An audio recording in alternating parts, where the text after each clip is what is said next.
yun lang naman yung mga mythology.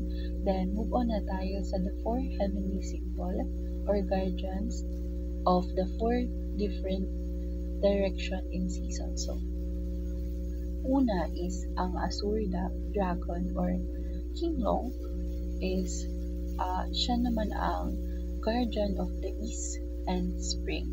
So, siya naman din ang nagre-represent ng masculine energy.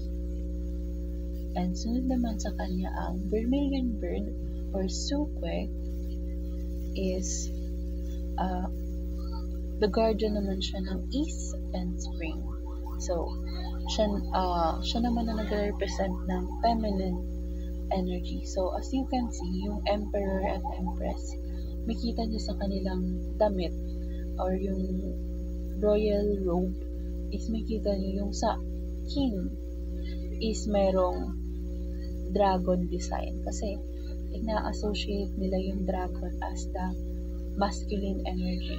And as you can see naman dito sa empress is merong mga feathers and wings design kasi ina-associate naman nila ang vermilion bird as the feminine energy. Okay, next. Next naman is the black tortoise or Suwon-woo.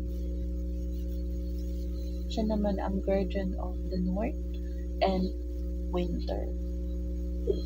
And lastly, the white tiger or Baihu. Siya naman ang guardian of the west and autumn.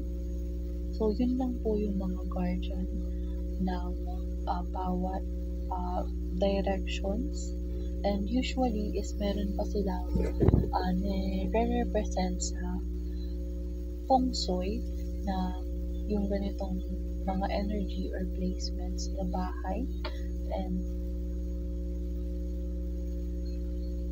And that concludes my report.